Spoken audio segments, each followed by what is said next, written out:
Hello friends, आप सभी का स्वागत है हमारे नई वीडियो में। आज की इस वीडियो में हम आपके लिए लेकर आए हैं यूपी टेट 2026 के लिए सीडीपी के 30 बहुत ही इम्पोर्टेंट क्वेश्चन। आज हमने जो चैप्टर सेलेक्ट किया है सीडीपी का, उसका नाम है कोहलबर्ग का नैतिक विकास सिद्धांत।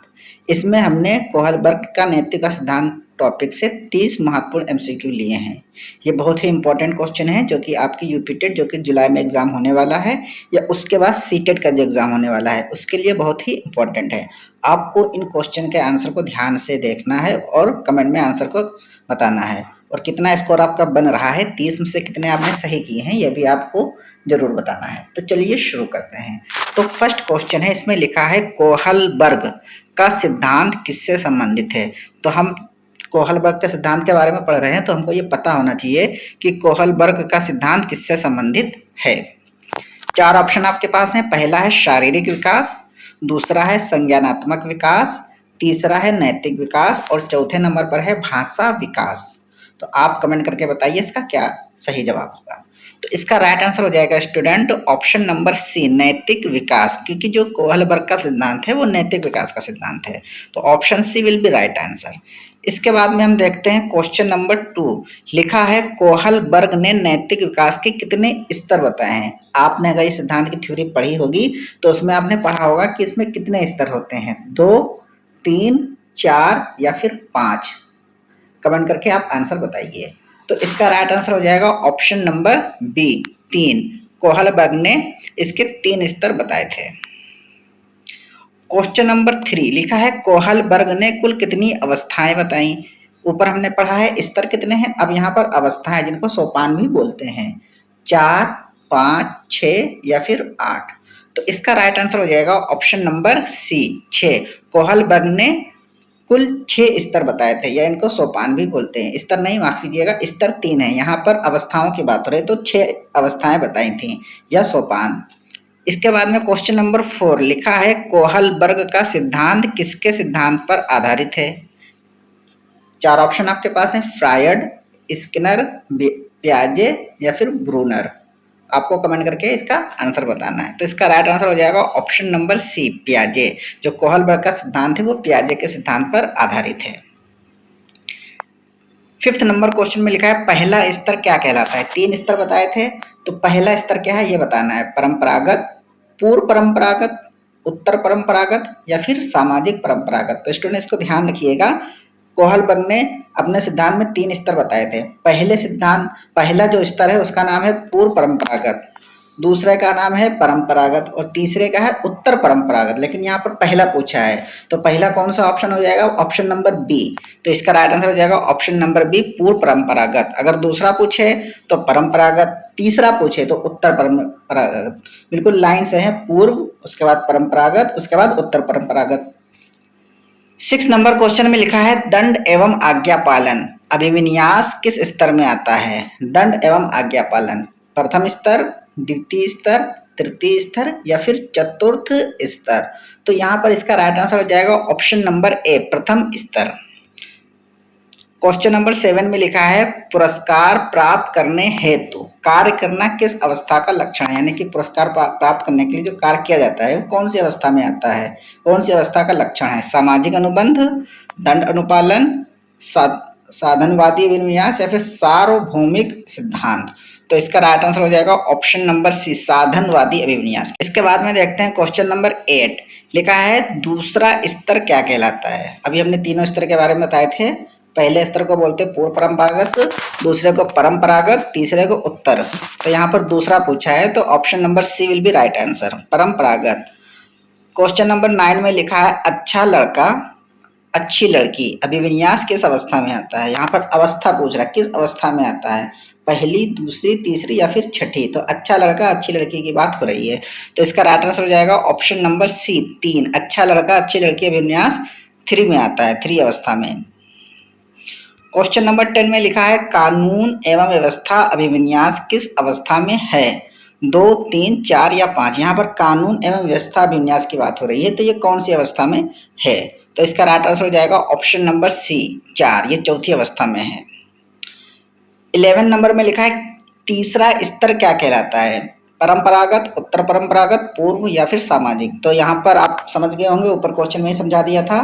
पूर्व परंपरागत, उसके बाद परंपरागत, फिर उसके बाद उत्तर। तो तीसरा पूछा है तो उत्तर परंपरागत। तो option number B will be right answer. 12 नंबर में लिखा है सामाजिक अनुबंध अभिविन्यास किस अवस्था में है? 3, 4, 5 या फिर 6। सामाजिक अनुबंध अभिविन्यास की बात हो रही है, तो इसका राइट आंसर हो जाएगा ऑप्शन नंबर सी 5। 13वें नंबर क्वेश्चन में लिखा है सार्वभौमिक नैतिक सिद्धांत किस अवस्था में आता है? 2, 4, 5 या फिर 6। तो यहाँ सार्वभौमिक नैतिक सिद्धांत की बात हो रही है, तो सार्वभौमिक नैतिक सिद्धांत 6 अवस्था में आता है। तो option number D will be right answer. 14 number question में लिखा है कोहलबर्ग किस देश के मनोवैज्ञानिक थे? यहाँ पर देश पूछ रहा है, भारत, अमेरिका, रूस या फिर फ्रांस। तो इसका राइट आंसर हो जाएगा अमेरिका। कोहलबर्ग अमेरिका के निवासी थे। तो option number B will be right answer. 15 नंबर क्वेश्चन में लिखा है कोहलबर्ग के अनुसार नैतिक विकास का आधार क्या है? अनुकरण, संज्ञान, दंड या फिर वंशानुक्रम। तो नैतिक विकास का आधार पूछा है, तो इसका राइट आंसर हो जाएगा ऑप्शन नंबर बी, संज्ञान।